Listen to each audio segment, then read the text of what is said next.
सो NEET 2025 का paper एक बार आओ जरा सॉल्व करके देखते हैं, चेक करें सच में टफ था। आ दो, let's go with this question. भाई देखो मैंने केमिस्ट्री सेक्शन को निकाल के रख लिया, एक बार आओ जरा मिलकर सॉल्व करते हैं। 46 क्वेश्चन, 46 क्वेश्चन भाई क्या कहता है पहले देखें जरा। तो क्वेश्चन कह रहा है भाई के रेशियो ऑफ वेवलेंथ निकालनी है of light absorbed by the hydrogen atom when it undergoes the n equal to 2 to n equal to 3। तो मतलब दो केसेस दिख रहे हैं भैया। कौन से दो केस दिख रहे हैं? ये 2 टू 3 वाला और 4 टू 6 वाला। अब इस क्वेश्चन में मेन गेम क्या है, मैं बहुत देखता हूँ टीचर्स को इसको क्वेश्चन को करते हुए, बहुत बच्चों को देखता हूँ सॉल्व करते हुए।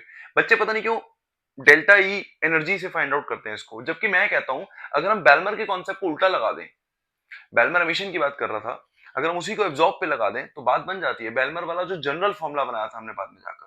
सो what I am trying to say is, बच्चा क्या करे, एक मिनट के लिए काम करना बच्चों, 1/λ, एक छोटा सा पोर्शन समझो, 1/λ पकड़ते हैं 2 टू 3 वाला इक्वल टू, फॉर्मूला लर्न कर लो सारे बच्चे आके, Rydberg constant 1/2 square minus 1/3 square. पहला काम ये कर लो, इसको सॉल्व करना है। और एक 1/λ कौन सा होगा? एक 1/λ होगा बच्चों 4 टू 6 वाला। क्या होगा? रिडबर्ग कांस्टेंट सॉर्ट आउट कहां से कहां तक, 1/4 स्क्वायर माइनस 1/6 स्क्वायर। ठीक है, करो जरा सॉल्व, आओ देखें। Let's take the LCM. LCM है 9 4 36, 9 यहां 2 यहां, तो मेरे को इस केस से सॉल्व करके आया 1/λ 2 टू 3 वाला कितना आया सर, रिडबर्ग कांस्टेंट और 4 था ना ये, तो 5/36, 5/36। ठीक है, ये मेरे पास ये वाला लैम्डा आ गया। और अगर मैं इसको प्रॉपर्ली इवैल्यूएट करूं तो मेरे पास लैम्डा की वैल्यू इसका रेसिप्रोकेट करके आ जाएगी। इसको यहीं छोड़ दो, वहां चलते हैं। 1/λ 4 टू 6 क्या करें सर, रिडबर्ग कांस्टेंट। अब देखो एलसीएम पे टाइम किल मत करो, 6 का स्क्वायर 36, 4 का स्क्वायर 16। ठीक है बच्चों, 36 minus 16, so I will be getting lambda 4 to 6 will be Rydberg constant, ऊपर आया बच्चों 20, नीचे 36 इंटू 16। कोई पंगा मत लेना सॉल्व करने का, ठीक है। मेरे को इनकी रेशियो चाहिए बच्चा, ठीक है, तो इसको भी रेसिप्रोकेट करके चाहिए, इसको भी रेसिप्रोकेट करके चाहिए। क्या करें स्टूडेंट, लैम्डा हुआ पहले 2 टू 3, इसको रेसिप्रोकेट कर रहा हूं बेटा, इसको रेसिप्रोकेट कर रहा हूं। ठीक है, ऊपर लेके जाओ 36, ऊपर लेके आएगा 36, नीचे sir 5 times of Rydberg constant, sir 5 times of Rydberg constant, denominator sir इसको रेसिप्रोकेट करो, लैम्डा 4 टू 6 वाला देखें क्या है सर, रेसिप्रोकेट करो 36 इंटू 16, न्यूमरेटर, नीचे 20 times of R H. Let's cut, कौन जा पा रहा है बेटा, कौन डिलीट हो पा रहा है देखिए जरा। आर एच से आर एच गया, 36 से 36 गया, क्या बचता है सर हमारे पास, क्या बचता है बच्चों, ऊपर बचता है 1/5, नीचे बचता है मेरे पास 16/20। इसको यार बांट लो, किस टेबल पे जा पा रहा है, ये जा पा रहा है 4 पे और ये जा पा रहा है 5 पे, तो मेरे पास रहेगा 4/5, 5 से 5 काट दूं अगर मैं तो 1/4 आया। So lambda 2 to 3 lambda 4 to 3 की रेशियो आई 1:4, एंड जिसका आंसर कौन सा पार्ट बन रहा है बच्चों, फोर्थ पार्ट बन रहा है। ठीक है, ये क्वेश्चन है, इसको मेरी मानना। देखो लॉजिकली तो सही बात है, जब टीचर स्टूडेंट में देखता हूं करते हैं तो एनर्जी से करते हैं, energy is equal to E is equal to H C by lambda वाले कॉन्सेप्ट को लगा के लैम्डा माइनस करवाते हैं। भाई क्या जा रहा है, क्वेश्चन करना है। अगर अगर हमें बेलमर कहता था, बेलमर वाले कॉन्सेप्ट में वो कहता था लाइट एमिटेड, तो उसी का कॉन्सेप्ट रिवर्स लगा लेते हैं ना, लाइट एब्जॉर्ब वाला। क्या जा रहा है, same question can be done with this method, है ना। अब आगे बढ़ते हैं, नेक्स्ट क्वेश्चन। नेक्स्ट क्वेश्चन है भैया, which of the following statements are true. देखें बच्चों क्या स्टेटमेंट है, देखने हम ट्रू स्टेटमेंट जाननी है, ठीक है। तो लेट्स गो ए पार्ट। तो ए पार्ट कह रहा है बच्चों 47th क्वेश्चन का, unlike gallium that has a very high melting point, caesium has also very low melting point. बच्चों देखो याद रखना, गैलियम और सीजियम, इन्होंने ना क्या करा है, गैलियम का वेरी हाई लिख दिया है, सीजियम का वेरी लो लिख दिया है। देखो एक्चुअली तो बिल्कुल माइनर सा फर्क होता है, गैलियम सीजियम का दोनों का बॉइलिंग पॉइंट बिल्कुल आसपास होता है। टू बी वेरी स्पेसिफिक हो जाऊं तो गैलियम 303 है, मतलब 303 है, और वो 302 है। कोई जरूरत नहीं है आपको इतना डेप्थ में जाने की, उसने वेरी वर्ड यूज कर दिया है, वेरी का मतलब बहुत चेंज दिखेगा तुम लोगों को दोनों में, ऐसा कुछ नहीं है। फर्स्ट स्टेटमेंट फॉल्स हो गई है क्योंकि उनमें ह्यूज चेंज बच्चों नहीं है। Second statement, on Pauling scale the electronegativity values of N and Cl are not same, ये भी पंगा है बेटा। जब भी हम पॉलिंग्स का स्केल पढ़ते हैं वहां पे नाइट्रोजन और क्लोरीन की जो वैल्यू है ना इलेक्ट्रोनेगेटिविटी की, दैट इज बिल्कुल बिल्कुल same, which is 3.0। Nitrogen and chlorine की वैल्यू बिल्कुल बिल्कुल सेम है बेटा। तो ये कह रहे हैं नॉट सेम, तो ये स्टेटमेंट तो फिर से फॉल्स हो गई, सॉरी हाँ फिर से फॉल्स हो गई, क्योंकि नाइट्रोजन और क्लोरीन की जो वैल्यू है वो एग्जैक्टली सेम है। ठीक है जी। फिर आता है आर्गन पोटेशियम, देखिए जरा कौन कौन है। आर्गन है, पोटेशियम है, क्लोराइड है, Ca+2 है, सल्फर -2 है। कहता are all iso electronic species, ये सारी आइसो इलेक्ट्रॉनिक स्पीशीज है। चेक कर लेते हैं, 2 मिनट लगते हैं बेटा। 18, पोटेशियम 19, एक दे दिया 18, क्लोरीन 17, एक ले लिया 18, कैल्शियम 40, सॉरी कैल्शियम 20, 2 दे दिया 18, सल्फर 16, 2 ले लिया 18। तो यस, ये स्टेटमेंट ट्रू होगी बेटा कि हाँ ये सारे आइसो इलेक्ट्रॉनिक है। अगला point, the correct order of the first ionisation enthalpies कौन कौन है सर? आयनेशन एंथैल्पी का ऑर्डर बता रहा है बेटा हमें, क्या बता रहा है? सिलिकॉन, एल्यूमिनियम, मैग्नीशियम और सोडियम। बढ़िया, आ जाओ। डेप्थ में पढ़ने वाला स्टूडेंट जानता है कि दिक्कत कहां आती है। इनमें जो प्रायोरिटी ऑर्डर है, मतलब जैसे यहाँ पे आयनेशन एंथैल्पी लिखी हुई है, तो एक बात मेरी ध्यान से याद रखना, मैग्नीशियम का जो कॉन्फ़िगरेशन होता है 1s2 होता है, मतलब आखिरी में जाके 3s2 होता है, S2 पूरा फिल्ड होता है। जबकि एल्यूमिनियम के पास आगे की जो कहानी होती है वो 13 इलेक्ट्रॉन 3 होता है, 3 के अंदर हम लोग 3s2 3p1 भी लिख देते हैं। तो लॉजिकली बड़ी सिंपल सी बात ध्यान रखना इन दोनों में स्पेसिफिकली, कि मैग्नीशियम में से इलेक्ट्रॉन निकालना ज्यादा मुश्किल होगा। तो इस ऑर्डर में गलती है, मैग्नीशियम को पहले आना चाहिए, मैग्नीशियम की वैल्यू एल्यूमिनियम से जीतती है हमेशा। ठीक है। उसके बाद फिर है बच्चों, तो ये स्टेटमेंट क्या हुई, इसमें गलती से एल्यूमिनियम आ गया, मैग्नीशियम होना चाहिए था। This statement is again false. उसके बाद है बच्चों, atomic radius of caesium is greater than that of lithium and rubidium. बच्चों सबसे पहले तो जाओ पढ़ो कौन सा एलिमेंट है, सीजियम है, लिथियम है, रुबिडियम है। बच्चों सीजियम, लिथियम, रुबिडियम ये ग्रुप 1 का पार्ट है। क्या थे सर? ह सॉरी, ली ना करे रब से फरियाद। यार क्यों इसमें टाइम किल करें, देखो कितना आसान है। सीजियम आराम से बड़ा यार, देखो सीजियम का साइज डेफिनेटली बड़ा सर लिथियम रुबिडियम से, ये रे लिथियम और रुबिडियम, इनसे तो सीजियम बड़ा ही है, डाउन द ग्रुप बढ़ता है साइज। तो कह रहे थे atomic radius of caesium is greater then the lithium, तो सही तो है। तो ई पार्ट जो है वो हमारा ट्रू निकला। अब क्वेश्चन पे जाओ, डिमांड क्या थी? क्वेश्चन था which of the following statements are true. बेटा ट्रू कौन कौन सी निकली है? ये वाली स्टेटमेंट ट्रू निकली है, मतलब सी पार्ट। और कौन सी स्टेटमेंट ट्रू निकली है बच्चों? ई पार्ट। तो सी और ई पार्ट इज गुड। तो यानी कि इधर से हमारा जो आंसर बैठा ये बन गया बच्चों, सी और ई पार्ट। ठीक है, आगे बढ़ते हैं। थर्ड क्वेश्चन ये, अरे मैच करना है ग्रुप 1 ग्रुप 2, भैया यहाँ बड़ा तगड़ा क्लेश है। यहाँ क्या होता है, बहुत सा बच्चा ऐसा है जो सोच के ही नहीं बैठा हुआ कि सॉल्ट एनालिसिस भी करके जाना है। अब अगर सॉल्ट एनालिसिस तुम सोच के ही नहीं बैठे हुए कि करके जाना, तो परेशानी होगी भैया। अब देखो ये एविडेंस है, इस साल ये क्वेश्चन दिखा है 2025 में, और ये प्रॉपर क्वेश्चन किस चीज का है? प्रॉपर सॉल्ट एनालिसिस का है। कौन सा ग्रुप कौन से कैटायन का है, सीधा पूछ लिया भाई ने। तो आओ जरा बात करें। सबसे पहले अगर मेरे को पूछता है कोबाल्ट, तो कोबाल्ट बच्चों हमारे पास चौथे ग्रुप का पार्ट है। ठीक है, तो फोर्थ ग्रुप कहां पे है? ये रहा, एक सेकंड रुको यार, मेक मी ब्लैक। तो कोबाल्ट जो है वो फोर्थ ग्रुप का पार्ट है बच्चों, ध्यान रखना। ठीक है, मैग्नीशियम, मैग्नीशियम तो 5वें के बाद यानी कि छठे में चला जाता है, ये ध्यान रखना। फिर लेड, लेड तो सबसे पहले, लेड एसीटेट सबसे पहले बच्चों को पढ़ाया जाता है उस स्टेट में जाकर, तो लेड तो पहले ग्रुप में फॉल कर जाता है। बचा लास्ट हमारे पास, तो लास्ट वाला ग्रुप 3 को बिलोंग कर जाएगा, एल्यूमिनियम।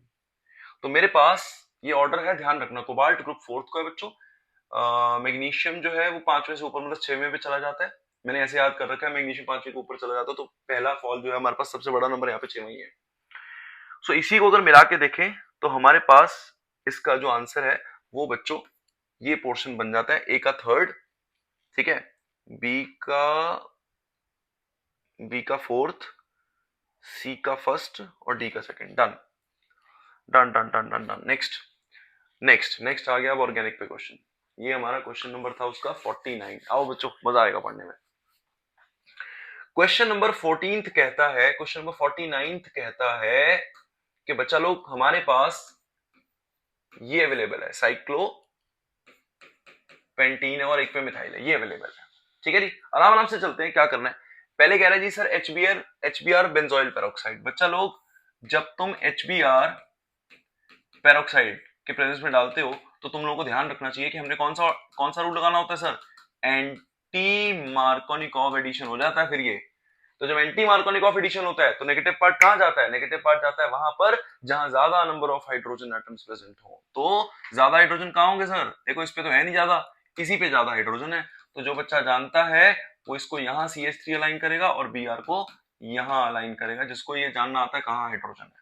ठीक है, नहीं समझ में आ रही तो एक बात सुन लो, देखो यहाँ 1 2 3 4 इसके तो हाइड्रोजन पूरे हैं, है ना, मतलब इसके पास हाइड्रोजन की जगह ही नहीं है।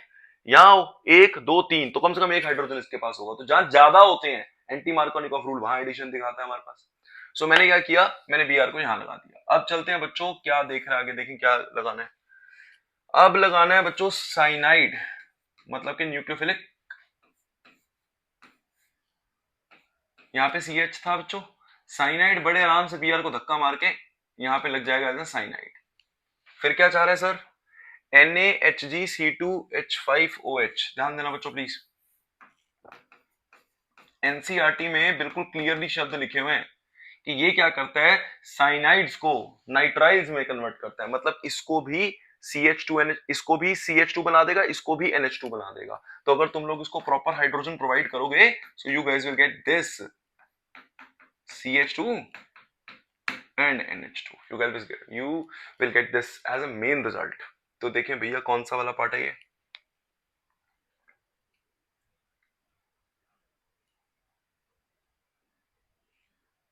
तो फर्स्ट पार्ट हो गया। फिर उसका ज्यादा विचार करना क्यों है, ये रहा ना CH3 की जगह उसके साथ में CH2NH2 बन रहा है, नाइट्राइल्स बन गए हैं। तो बच्चा लोग ये इसका आंसर होगा। ज्यादा बड़ा खेल नहीं था, बस चीजें याद आ जाए ये मैटर करता रहा इस क्वेश्चन में। नेक्स्ट आओ, नेक्स्ट क्वेश्चन कह रहा है energy and radius of the first Bohr orbit of helium plus और लिथियम प्लस आर। अच्छा, तो एक मिनट देखें कौन कौन है अभी क्वेश्चन में। एक तो है बच्चों हीलियम He+, एक है बेटा Li+2। ठीक है, दो लोग हमारे पास अवेलेबल है। अब इन दो लोगों में सबसे पहले कुछ कुछ चीजें क्लियर कर ले क्वेश्चन शुरू करने से पहले। हीलियम के लिए Z=2 होता है और लिथियम के लिए Z=3 होता है। क्या क्या निकालना है बेटा, दोनों की एनर्जी, दोनों का रेडियस। तो मैं ऐसे कर लेता हूं, दोनों की एनर्जी चाहिए और दोनों का रेडियस E और R चाहिए दोनों के, और वो भी कौन से शेल के, energy radius of the first orbit. लो जी, फर्स्ट शेल के ही चाहिए, तो बात ही खत्म हुई थी। आओ जरा बच्चों सबसे पहले चलते हैं हीलियम का निकालते हो। हीलियम के लिए radius of the first shell, radius of first shell क्या होगा सर, 52.9 पिकोमीटर में होता है ना बच्चा। फॉर्मूला क्या होता है अगर किसी को याद हो, यहां होता है बेटा n स्क्वायर, कौन सी शेल का निकाल रहे हो, नीचे लिखते हैं z, z यहाँ पे 2 है बेटा। ठीक है, तो 52 को मतलब तुम 2 से डिवाइड करोगे, तो मैं बल्कि सॉल्व अगर नहीं करता, देख लेंगे ऑप्शंस में कैसा हालात है, 26 के अप्रोक्सीमेटली कुछ पिकोमीटर आ जाएगा अगर exact solve to be very frank ना भी करूं अगर मैं। ठीक है, आगे चलते हैं, इसी की एनर्जी निकालने। एनर्जी भी फर्स्ट शेल की चाहिए। अब एनर्जी में दो कलेश पड़ते हैं, बच्चों को भी याद होते हैं कि एक होता है इलेक्ट्रोवोल्ट में, एक जूल्स में होता है। तो ऑप्शन में देख के चलते हैं वो बंदा किस में डिमांड कर रहा है, जूल में डिमांड कर रहा है कि इलेक्ट्रोवोल्ट में डिमांड कर रहा है, चेक करें। आओ जरा चल के आओ, तो जूल में भैया जूल की बात हो रही है, तो जूल में फॉर्मूला होता है बेटा -2.18 इंटू 10 की पावर -18 अपॉन में n स्क्वायर इंटू में z square. This was the formula. तो बच्चों -2.18 इंटू 10 की पावर -18 फर्स्ट शेल की वो बात कर रहा है। z की वैल्यू कितनी है बच्चा, z की वैल्यू 2 है, 2 का स्क्वायर। अब 4 से इसको मल्टीप्लाई करना है, 1 तो नीचे शॉर्ट सेटल हो गया। तो बच्चा 8 4 जा 72 और 2 2 जा 4 2 जा 8, 8.72 इंटू 10 की पावर -18, इतने क्या, इतने जूल्स। अपना हीलियम का सेटलमेंट हो गई है। चेक करें हीलियम के ऑप्शन से अगर बात बन जाए, तो अगर हीलियम के मतलब इतने यही वाले ऑप्शन दोनों में कहीं करेक्ट हो तो पहले तो हीलियम की वैल्यू चेक करते हैं। हीलियम की एक वैल्यू तो ये रही, ठीक है, 8.72 और 26 के आसपास, ये और तो कहीं नहीं है। एक बार चेक कर लेते हैं हीलियम हीलियम हीलियम, ये रहा। यहाँ हमारे दोनों आंसर मैच नहीं कर रहे, छोड़ दो। हीलियम का है और ये रहा 8.72 और 26.5। भैया नहीं करना पड़ेगा, दो जगह सेम आंसर आ गया तो करना पड़ेगा भैया, टू डू दैट।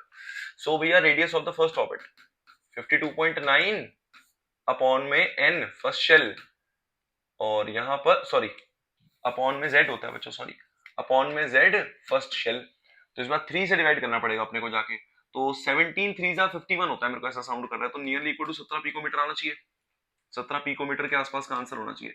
ठीक है, energy of the first shell -2.18 into 10 की पावर -18 बेटा, अपॉन में क्या, अपॉन में n स्क्वायर, फर्स्ट शेल है, इनटू में z, z क्या सर, z का भी स्क्वायर, ठीक है, z भी नहीं, z का स्क्वायर होता है यहाँ पे, याद रखना, तो z का स्क्वायर इज 9। ठीक है, तो एक काम करूं, 9 दूनी 18 होता है, तो 18-19 के आसपास का आंसर होगा ये। तो अगर मैं चलूं तो मेरे को दिमाग में रखना चाहिए कि 18 या 19 के आसपास का आंसर होगा। आ जाओ अब चलते हैं, पहले फर्स्ट पार्ट को चेक करें भाई, क्या है फर्स्ट पार्ट में, एनर्जी इन द बेटा -19.62। हाँ तो ठीक है, हाँ नेगेटिव तो लाना ही था ना, नेगेटिव तो है ही है, बट डन। रेडियस आ रहा है 17 के आस, अरे बन गई बात, क्योंकि अभी हमने जब चेक किया था इससे मैच कर गए थे, तो ये दोनों भी मैच कर गए, तो डन, कोई चेक करने की नीड नहीं, और अपना काम चल गया बेटा, दिस इज द आंसर। ठीक है, आओ नेक्स्ट चले। नेक्स्ट है बच्चों क्वेश्चन नंबर 52। क्वेश्चन 52 कह रहा है हमें, क्वेश्चन 52 हमें कह रहा है, कहता like nitrogen that can form ammonia, arsenic can form arsine. Arsenic जो है वो आर्साइन बना सकता है। पहले तो इस बात को समझो, ये क्या वर्ड बोल रहा है, आर्साइन है ना, तो ज्यादा मुश्किल नहीं है। ये जो ग्रुप 15 है ना, ये जो ग्रुप 15 है, ये सबने पढ़ा होता है, नाना पाटेकर, सरानी, सब भिखारी, है ना। हम सबको पता है कि इस ग्रुप ने हाइड्राइड्स बनाने होते हैं EH3 कैटेगरी के। तो जैसे इसके हाइड्राइड का नाम अमोनिया है, ऐसे इसके इसके हाइड्राइड का नाम आर्साइन है। कुछ खास टेंशन नहीं लेनी, फिर से पढ़ो उसको जाके। Like nitrogen that can form ammonia, arsenic can form arsine. हाँ जी, दैट कैन ऑल्सो, इसका बस नाम आर्साइन है यार, कोई पंगा थोड़ी है, बना सकता है आर्साइन नाम से। तो पहली स्टेटमेंट पूरे तरीके से ट्रू है जी, कोई दिक्कत नहीं है। आगे लिखा हुआ है, antimony can not form the antimony pentoxide. Let me tell you something, ये जब ऐसा कुछ करता है ना, मतलब अगर हम एंटीमनी की बात कर रहे हैं, एसबी की बात कर रहे हैं, तुम वो छोड़ो, तुम पहले मेरे साथ एक जनरल बात सोचो, इस ग्रुप के हालात क्या हैं। ये ग्रुप हमारे पास कौन कौन सी ऑक्सीडेशन स्टेट शो करता था, अगर तुम्हें याद है या नहीं है तो वो एक अलग कहानी है। मैं तुम्हें याद करा दूं, इस ग्रुप के पेंटॉक्साइड्स होते क्या थे। जैसे फॉस्फोरस है, P4O10 आराम से एग्जिस्ट करता है, और ये सिर्फ इसके लिए नहीं है बेटा, हम नीचे तक चले जाएं, इसके सबके पेंटॉक्साइड्स अवेलेबल हैं। हाँ, उनकी acidic strength, basic strength change होती है रिलेटिवली, वो तो एक नॉर्मल बात है पढ़ना, लेकिन याद रहे ये पूरा ग्रुप दोनों तरह के ऑक्साइड आराम से बनाता है, और पेंटॉक्साइड पूरा ग्रुप आराम से। बस हाँ, नाइट्रोजन के लिए दिक्कत होती है, नाइट्रोजन में भी अवेलेबल तो है, हम सबने पढ़ा हुआ है, नाइट्रोजन के लिए अवेलेबल तो है, N2O5 बनता है। बस इसमें दिक्कत यह है कि गलती से किसी बच्चे ने नाइट्रोजन की ऑक्सीडेशन स्टेट 5 नहीं बतानी होती। क्यों नहीं बतानी होती, क्योंकि नाइट्रोजन हमेशा सिर्फ 4 तक ही बनाता है। तो अगर कोई बच्चा नाइट्रोजन के स्ट्रक्चर को ओपन करे तो जानेगा कि नाइट्रोजन ने तो आज भी 4 ही बॉन्ड बनाए हैं, 5+ ऑक्सीडेशन स्टेट तक नहीं जा पा रहा वो। ठीक है नी, so this was the case. तो क्या स्टेटमेंट बनी, एंटीमनी कैन नॉट फॉर्म, भाई नहीं, ऐसा कुछ नहीं है, एंटीमनी भी एंटीमनी पेंटॉक्साइड बना सकता है, तो कोई बुराई नहीं है इसमें। तो याद रहे, इस क्वेश्चन का आंसर क्या हुआ, इस क्वेश्चन का आंसर हुआ कि फर्स्ट स्टेटमेंट पूरे तरीके से ट्रू है और सेकंड स्टेटमेंट पूरे तरीके से फॉल्स है बच्चों। तो statement 1 is correct but statement 2 is incorrect, third part should be the answer. ठीक है, नेक्स्ट नेक्स्ट है आंसर 53। देखें क्या कह रहा है बच्चों, आ जाओ एक बार पढ़ते हैं बढ़िया सा। क्या कह रहा है, कह रहा है which among the following electronic configuration belong to the main group elements. बच्चों मेन ग्रुप एलिमेंट वैसे तो रिप्रेजेंटेटिव एलिमेंट्स को ही कहते हैं। रिप्रेजेंटेटिव का मतलब होता है हमारे S वाले और हमारे P वाले एलिमेंट्स, ठीक है, इन्हीं को हम मेन ग्रुप एलिमेंट्स या रिप्रेजेंटेटिव एलिमेंट्स का नाम दिया जाता है। मुझे लगता है इस साल कुछ बच्चे हो सकता है जिनकी मतलब by chance there is a possibility एक आधा पोर्शन के मेन ग्रुप से कोई कंफ्यूज हुआ हो। तो मेन ग्रुप मतलब रिप्रेजेंटेटिव एलिमेंट S और P वाले, ठीक है, तो ज्यादा टेंशन मत लेना, S वाले फाइंड आउट करने कौन से हैं। तो आ जाओ कॉन्फ़िगरेशन से फाइंड आउट हो जाएगा, इसमें कुछ लॉजिकल है ही नहीं बेटा। ये क्वेश्चन देखो, 3s1 डायरेक्ट दिख रहा है, S ब्लॉक का पार्ट है, कोई दिक्कत नहीं है। आखिरी में 4s2 है ना, 4s2 का मतलब कैसा होगा सोचो, 4s2 भरा हुआ है, आई नो दैट, लेकिन पीछे देखो ना 3d3, अगर एक इलेक्ट्रॉन आया कहां जाएगा, इलेक्ट्रॉन आया तो D में जाएगा, 3d3 है, तो ये बंदा हमारा मेन ग्रुप का पार्ट नहीं है। ठीक है, इधर आओ, 4d10 5s2 5p3, अगर एक इलेक्ट्रॉन आया 5p, यहीं पे P में ही ऐड हो जाएगा ना, पीछे पूरा भरा हुआ है, तो yes it is a part of the main component जो हम सोच रहे हैं। फिर आते हैं इस पर डी, आर्गन 3d10 4s1। इस पे सबसे ज्यादा गलती हुई मुझे लगता है इस साल बच्चों की। कैसे? ये लिखा हुआ है आर्गन, ये लिखा हुआ है आर्गन 3d10 4s1। आधी जनता ये सोच रही होगी कि इनकमिंग इलेक्ट्रॉन एस में आ जाएगा तो इसको रिप्रेजेंटेटिव मान लो। नहीं, याद करो ये असल में कॉपर की कॉन्फ़िगरेशन है। 29 एटॉमिक नंबर कॉपर की कॉन्फ़िगरेशन है और कॉपर है ही डी ब्लॉक एलिमेंट्स। तो ये वो एक्सेप्शन को इन्होंने इस तरह से दे दिया तो कंफ्यूजन बढ़ेगी इससे। तो ये भी हमारा इस क्वेश्चन का ग्लिच जो था वो यही था, मेन बच्चा यही फंसेगा बच्चा। तो इसका ये आंसर नहीं है बच्चों, ठीक है, ध्यान देना। दूसरा दूसरा है 5f0 6d1 6d2 7s2। अब इसमें अगर सोचा जाए तो कोई हाल ऐसा नहीं है कि इलेक्ट्रॉन s को बना रहा है। भाई अभी d भी अनफिल्ड है, f भी अनफिल्ड है, तो ये रिप्रेजेंटेटिव एलिमेंट्स का पार्ट होना इसका बड़ा मुश्किल है। इसलिए याद रहे बच्चों, हमारे पास जो रिप्रेजेंटेटिव यानी कि हमारे मेन ग्रुप एलिमेंट्स है इस बार वो कौन कौन है, ये बना है और ये बना है। तो ये आंसर होना चाहिए बच्चों, ठीक है। तो डायरेक्ट क्वेश्चन था, इसमें बस ये थोड़ा सा फंसाने वाला लगा मुझे। नेक्स्ट है बच्चों, ये यार बताओ, ये दे दिए इन्होंने। अब ये जो पढ़ के नहीं गया मैं तो कहता हूँ लाना था उस पे। Dalton atomic theory could not explain which of the following. कौन सा नहीं, ये तो बच्चों डायरेक्ट लर्न होना चाहिए तुम्हें। Dalton atomic theory law of gaseous volume को किसी भी हाथ में फॉलो नहीं करता। वो गैसेस किस रेशियो में कंबाइन करेंगे और किस रेशियो में बनेगी, नेवर एवर। ये तो बेसिक क्वेश्चंस है यार, बेसिक हमारा काम है। नेक्स्ट क्वेश्चन है कंसीडर द फॉलोइंग कंपाउंड्स। कौन कौन है बच्चों? कंपाउंड्स है हमारे पास KO2, KO2, H2O2, H2SO4। इनमें किस किस के बारे में बात कर रहा है? इसके बारे में, इसके बारे में और सल्फर के बारे में। लेट्स गो बच्चों, आ जाओ, आओ बात करें इस पे। सुनना, अब इस पे हमने जब बात करनी है तो कैसे बात करनी है, आओ जरा। सबसे पहले तो KO2 का स्ट्रक्चर देखें। देखो KO2 ना, मुझे जहां तक याद है, जहां तक क्या वही प्रॉब्लम आ रही है एनसीईआरटी से एस ब्लॉक जैसी गायब हुआ है, तो बच्चों ने भी उस पर्टिकुलर रीडिंग को, बहुत बच्चा है जिसने वो छोड़ दिया है। वहां पे बताया जाता था कि इसकी जो स्टेट होती है ऑक्सीडेशन स्टेट, वो कैसे पता लगाते हैं। इसका इंटरनल स्ट्रक्चर पढ़ाया जाता था वहां पे एस ब्लॉक में, तो हम पता लगाते थे कि ये बंदा इस तरह से डिवीजन होता है इसका, और क्लियरली पता लगता है कि पोटेशियम पे जो चार्ज है वो +1 है बेटा। एक तो ये लर्न करो, ठीक है। दूसरा बच्चों H2O2, H2O2 का पहले तो स्ट्रक्चर जानो। ये जनरल स्ट्रक्चर होता है H2O का। अब अगर मैं चार्जेस सेपरेशन करूं तो इस पे +1 है, इस पे +1 है, ऑक्सीजन पे -1 तभी ओवरऑल बैलेंस होगा, ठीक है। H2SO4 है, H2SO4 को ऐसे नहीं करना तो जनरल वे में कर लो। हाइड्रोजन का 2 होता है, सल्फर का X, एक ऑक्सीजन पे -2 होता है, 4 पे -8 = 0, X का आंसर +6 आ गया। तो 3 नंबर जनरेट हो रहे हैं बेटा।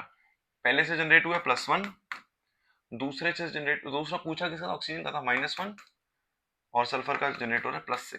देखिए कौन सा पार्ट है, +1 -1 +6, तो पहले ही जनरेट हो गया भैया। पहले कोई मैच कर गया है, तो पहले को मैच कर गया, डन। नेक्स्ट,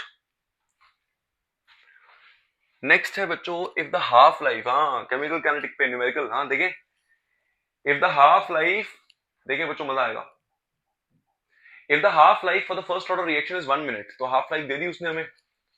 तो एक काम करते हैं, half life T half is equal to 0.693/K, और उसने हमें हाफ लाइफ दे दी 1 मिनट, तो सीधा यहाँ पे 0.693/K, तो K की वैल्यू 0.693/1, दैट इज 0.693, तो K तो आ गया अपना।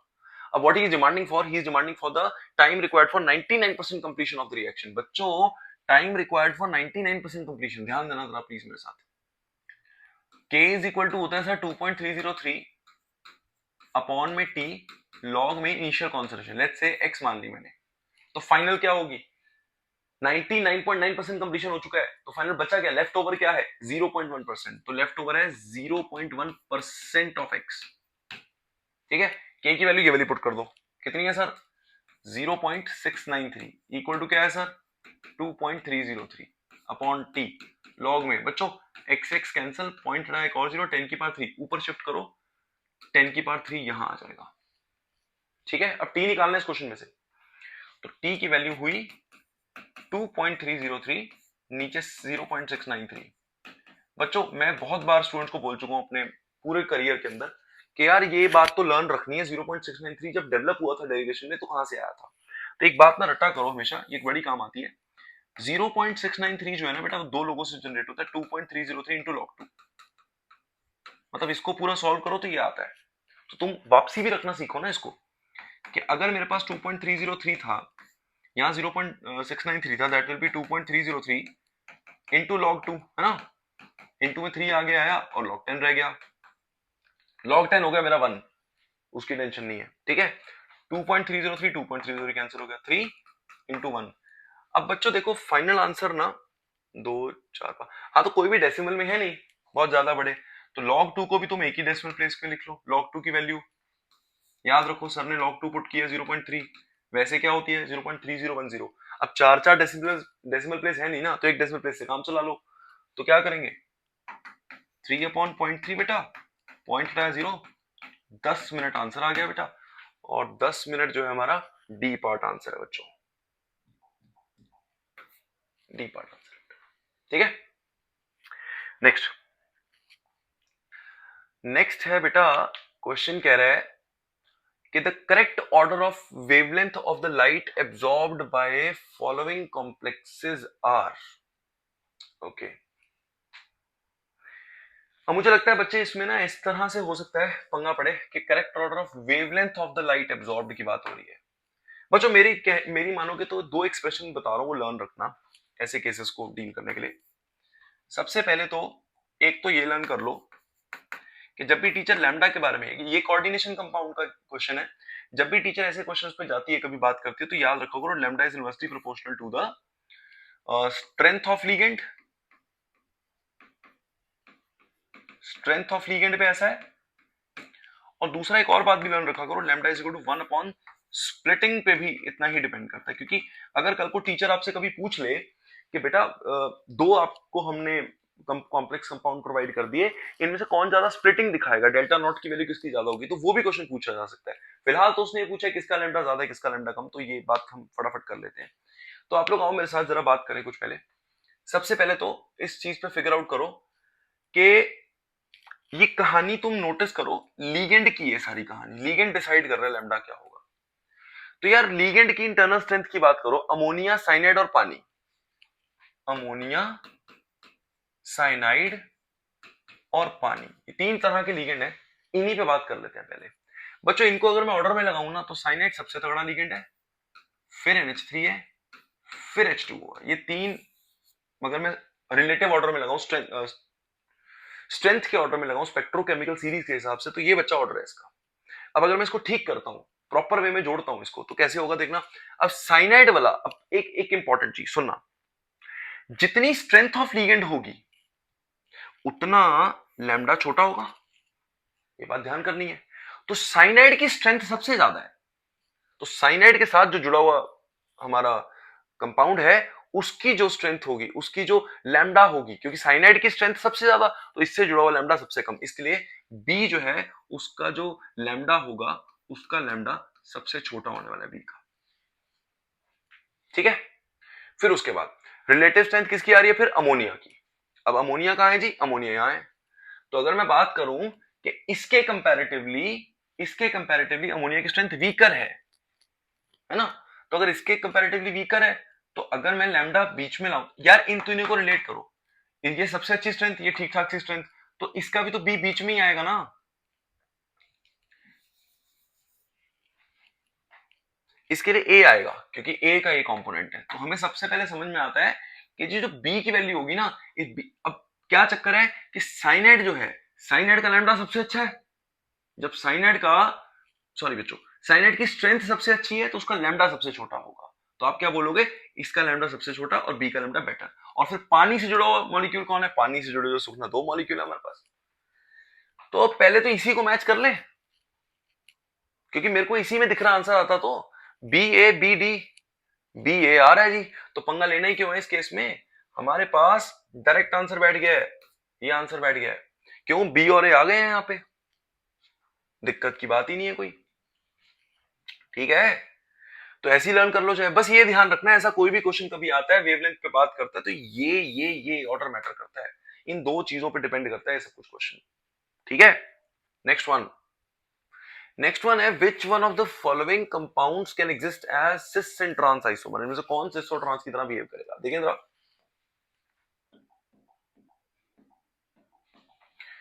पहला पार्ट बच्चों, first part, pent one in.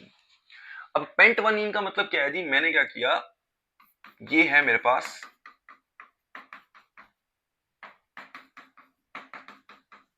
ये है पेंट वन इन। वैसे तो बहुत सारे बच्चे ऐसे होंगे जिन्होंने इतनी प्रैक्टिस करी है यार, वो तो डायरेक्ट जानते होंगे कि भैया इसका सिस और ट्रांस नहीं बनेगा। If somebody wants to know तो मैं बता दूं, ये तो बेसिक क्राइटेरिया फॉलो नहीं कर रहा उसका। 1 2 3 C3H7 कैसे बनाओगे सिस और ट्रांस, हमारे पास फ्लिप करने के लिए आर चेन्स ही नहीं है, ठीक है। दूसरा है बच्चों 2 मिथाइल हेक्स-2इन, देखें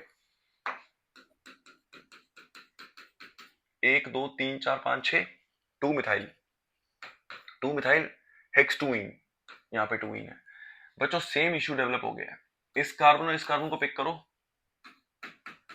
इस कार्बन पे एक सी, इस पे पंगा क्या है, इस पे फिर वही C3H7 और एक H, फिर कहां से सिस और ट्रांस बनाओगे। सिस और ट्रांस के लिए क्या करना होता है, कम से कम 2 बल्कि होते, 2 हाइड्रोजन होते तो काम चल जाता हमारा, है ना, रिलेटिवली 2 तो ऐसे होते। थर्ड क्या कह रहा है बच्चों, देखें थर्ड कह रहा है 1,1 डाइमिथाइल साइक्लोप्रोपेन, बच्चों देखना साइक्लोप्रोपेन, ओके। तो बच्चा लोग ये हो गया साइक्लोप्रोपेन, इसके 1 और 1 पे डाइमिथाइल है, तो यहां लगाया तो मैं, चलो 1 और 1 पे डाइमिथाइल है।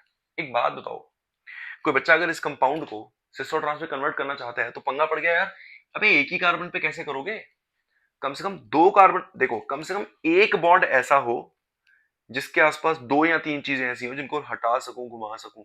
अब एक ही कार्बन पे 2 चीजें लगी हुई है, कैसे घुमाऊं, कुछ भी पॉसिबल नहीं है। बचता तो फोर्थ ही है, पर फोर्थ की एक्सप्लेनेशन देखिए पहले है क्या। 1,1 डाइमिथाइल साइक्लोहेक्सेन बेटा,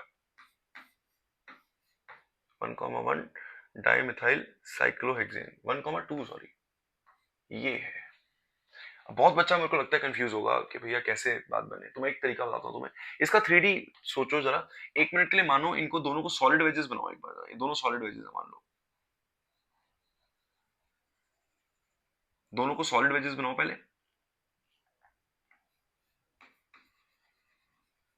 ठीक है। अब अगर कोई बच्चा दिमाग लगाए तो दोनों सॉलिड वेजेस अगर दोनों ही बाहर की तरफ है, दोनों ही एक ही डायरेक्शन में पर्टिकुलर में, तो इससे साउंड कर सकता है। और अगर आप इसमें से एक को पकड़ के पीछे की तरफ कर दो तो हमारे पास दूसरी पॉसिबिलिटी जो डेवलप हो सकती है ना इस केस में, वो हो सकती है कि एक का तुमने सॉलिड वेज बनाया और एक को अंदर की तरफ जाते हुए दिखा दो। अब इससे क्या हुआ, पहले ये मिनिमम दूरी पर थे, फिर तुमने ऑपोजिट कर दिया, ये मैक्सिमम दूरी पर हो गए। इस सिर्फ इस एक्सप्लेनेशन के चक्कर में this compound can make cis and trans. तो इसका आंसर फोर्थ पार्ट होना चाहिए बच्चों।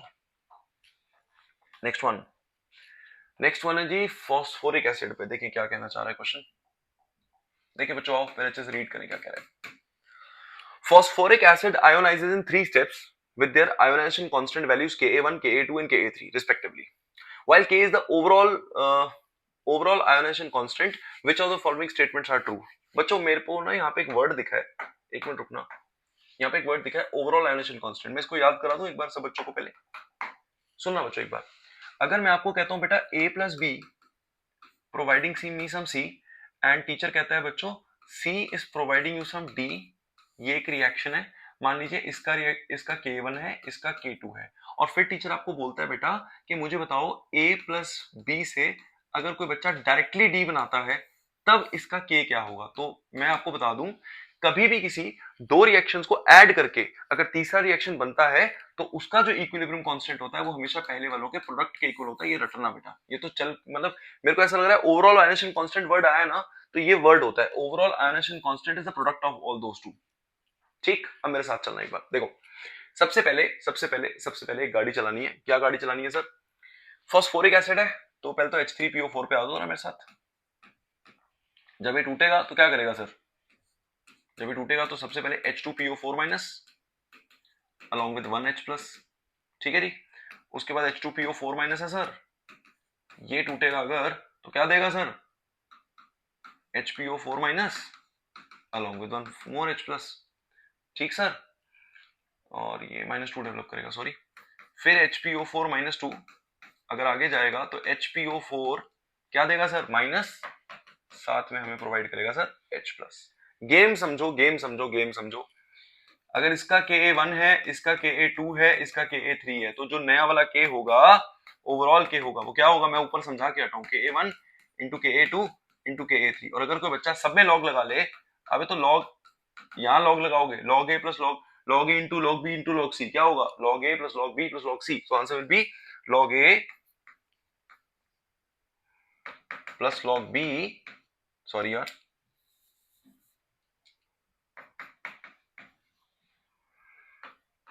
प्लस लॉग C, ये होगा।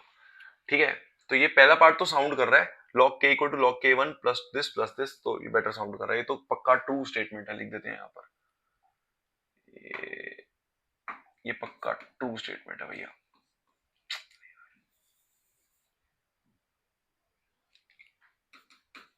ये पहली स्टेटमेंट ट्रू साउंड कर रही है। नेक्स्ट है बच्चों, H3PO4 is stronger acid than HPPO2 and H2PO4। ये बेटा ये तो जनरलाइज आंसर है, हमेशा याद रखना, ये जो न्यूट्रल एसिड टूटता है ना, तो Ka1 की वैल्यू सबसे ज्यादा बड़ी होती है, क्योंकि सेकंड वाले का Ka2 हमेशा छोटा होता है, नेगेटिव स्पीशी में से H प्लस निकालना मुश्किल हो जाता है, और ये ग्रेजुअल है बहुत, ये वैल्यू सबसे बड़ी होती है, फिर ये छोटा, फिर ये छोटा, जिससे ये डिसाइड होता है कि जिसका K बड़ा होता है वो बेटर एसिड होता है। इसलिए ध्यान रखना, ये बेटर एसिड, ये उससे बेकार, ये उससे बेकार। तो ये तो बिल्कुल ठीक बात लिखी हुई है, H3PO4 स्ट्रॉन्ग एसिड होता है, बेटर चीज है। ये मांग क्या रहा है क्वेश्चन में, which of the following statements are true ना, हाँ फिर ठीक है, मैं मल्टीपल स्टेटमेंट ट्रू आ रही है, चेक कर दिया जाए एक बार। सी स्टेटमेंट है Ka1 greater Ka2 greater Ka3, ये मैं अभी बोल के हटाऊं बाय चांस कि ये स्ट्रॉन्ग तभी बना है क्योंकि ये सबसे पहले वाला Ka बहुत स्ट्रॉन्ग होता है। फोर्थ स्टेटमेंट क्या है, Ka1 जो है Ka3 Ka2, बेटा ऐसा कोई रिलेशनशिप डेवलप नहीं होता, ये तो इनके इनके बीच का रिलेशन तो फिक्स है, ये रिलेशन होता है इनके बीच का, अगर मैथमेटिकल रिलेशनशिप निकालना ही है K के बीच के। ठीक है, तो कौन कौन सी स्टेटमेंट ट्रू निकली थी, ये भी ट्रू निकली थी, ये भी ट्रू निकली थी, है ना। ऑप्शन देखें, तीन वाले ऑप्शन कौन कौन है, BCD, डी नहीं भैया, ABC, ABC भैया, डन डन डन बच्चों, we are done with answer, मिल गया हमें answer, fourth part should be the final answer of this. Next question बेटा, which one of the following reactions does not give the benzene, कौन मुझे benzene नहीं देगा, तो एक एक करके देखने पड़ेंगे, और कोई चांस नहीं है बेटा। फर्स्ट पार्ट कह रहा है सर, बेंजीन आपके पास बच्चों, C double bond ONA, soda line, यार मुझे नहीं पता तुम लोगों को याद है कि नहीं याद, यार NaOH और CO पता क्या करते थे हीट करने पर, CO वाला केस, ये इसको बाहर निकाल के बनाते थे बाय प्रोडक्ट में Na2CO3, है ना, और H इसको वापस करते थे, तो यू विल गेट बेंजीन। तो ये फर्स्ट केस तो है भैया, बेंजीन बनेगा पक्का। सेकंड है,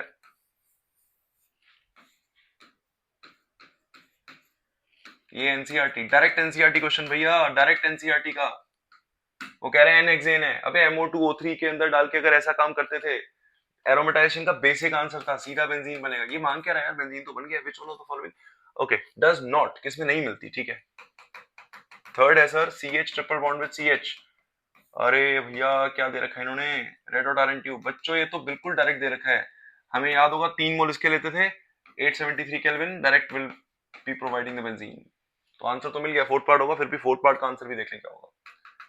फोर्थ पार्ट कह रहा है सर आपके पास डाइजोनियम सॉल्ट है, अरे डाइजोनियम सॉल्ट वाला नाइट्रस एसिड टेस्ट आ गया बीच में, H2O और वार्म, नाइट्रस एसिड टेस्ट के लास्ट में कई बार हम बच्चों को ये बताते हैं कि बेटा जैसे वार्म करोगे, पानी डालोगे, तो इसके ऊपर OH आके लग जाएगा, तो ये अकेला केस है जिसमें फिनॉल मिला है, एंड ही वाज आस्किंग किसमें बेंजीन नहीं बनेगा, किसमें बेंजीन नहीं बनेगा, तो बात बन गई, इसमें बेंजीन नहीं बनेगा। ठीक है, मैं इसको 3 पार्ट्स में कराऊंगा ताकि तुम बोर भी ना हो, क्वेश्चंस भी हो जाए। ये हमारा पार्ट 1 था, अब इसका पार्ट 2 बनाएंगे, जिसके अंदर हम लोग इसी के आगे के क्वेश्चंस को सॉर्ट आउट करेंगे बच्चों। ठीक है, देखो मेरी एक बात मानोगे बच्चा, अगर तुम इतनी हिम्मत दिखा ही रहे हो, यहां तक आ ही गए हो, वॉच कर ही रहे हो, बढ़िया समझ ही रहे हो, तो प्लीज जाओ दोबारा एक राउंड लगा दो सारे क्वेश्चंस का, खुद से सॉल्व कर दो अपने हाथ से, और फिर जज करो सच में मुश्किल था क्या।